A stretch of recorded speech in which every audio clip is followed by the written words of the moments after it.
This labor-intensive process takes a lot of effort, but you can actually get water pretty easily. With a brand new state-of-the-art facility at their disposal, it was hard for students not to be impressed with their school. The Montana special election results are being counted even as we speak. Good evening and welcome to the Night Report. I'm Amatangelo. So far, it's a very, very close race. Fire crews were able to get this restored Williston Fire Department truck out from inside the building, and officials believe more might be able to be salvaged. While the theme for the legislative session that just wrapped up was tightening the belt, the money for this year's construction season had already been appropriated from last biennium. The National Interagency Fire Center says there are 18 large fires burning across the state.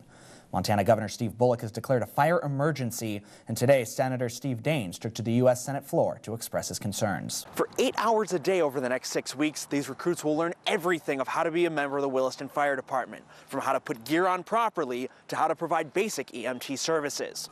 Good afternoon, Mark. As you can see behind me, it's pretty bad out here. The snow is coming down very hard. There are strong winds which are leading to blowing snow in the area. That's right, Mark. It's a busy and, as Henry pointed out, slightly windy day out here in Williston. Joining me now is Mr. Jason Germanson. He's the principal here at Williston's High School.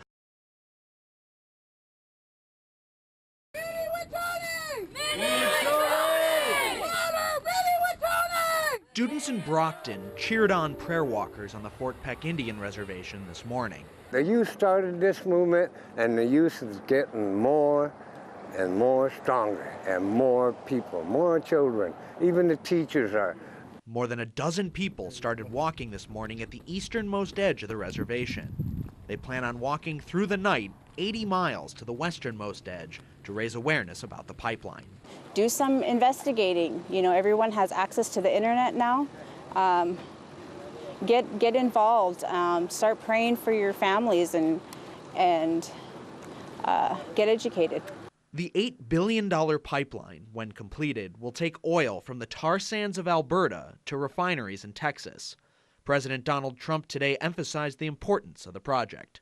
And very significantly, reduce our dependence on foreign oil and create thousands of jobs right here in America. And I also would like to add, I think it's a lot safer to have pipelines than to use other forms of transportation. But the tribe doesn't agree. While it doesn't cross Fort Peck land directly, it does cross the Missouri River, where the tribe gets its water. All pipelines break. Sometime or another, it will. And we can't take the chance of just letting it go through and destroying our water treatment plant that we have that serves our people. Along the way, the walkers will stop to pray. And while they are expected to spend the next 2 days walking, their journey to fight the construction of the Keystone XL pipeline is far from over. As a matter of fact, I'll be in shape. I'm ready to make a few more walks. Let's keep her going strong.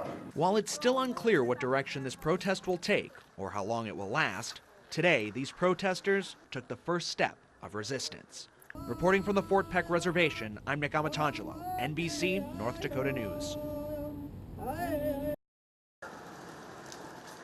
For firefighters, a sense of deja vu. Yeah, it seems like this is on replay. 14 days after Williston shut down for a fire at Hetterick's, fire crews again made their way to the building to battle a blaze.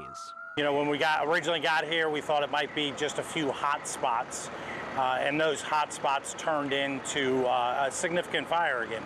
It is suspected this new fire was caused when crews were working to clear debris from the initial fire. You know, the minute it's introduced to the air, fresh air, and the wind blowing, it ignites and it just kind of grows from that point on. However, crews are still working to confirm that theory. So being able to identify the actual area of origin is going to be difficult, but we're certainly going to take a look at it and, you know, take it from there. This new fire doesn't change much. I think what changes the most in this situation is the structural integrity of the building. I think that's our biggest concern. Brady says the possibility exists that the building's shell could collapse. For NBC North Dakota News, I'm Nick Amatangelo. If you've stopped by Books on Broadway in Williston lately, you may have noticed a familiar face. Good morning, Books on Broadway. This is David. Can I help you? After 40 years in law enforcement, Captain David Belisle is working at the local bookshop. It's fun. I just enjoy it. I just work a few hours a week. Nothing extraordinary. I don't want to be tied down. Kids live in Minneapolis. We get back there occasionally. Like to play some golf. The adjustment from the rigorous law enforcement life to a more relaxed civilian life took some time. You wake up at 2, 3 o'clock in the morning thinking you got to do this, that, and the other thing, and I'm the way I am. I was always taking notes and going, okay, I got to do this, that, and then you appreciate the fact that you don't have to do those things anymore.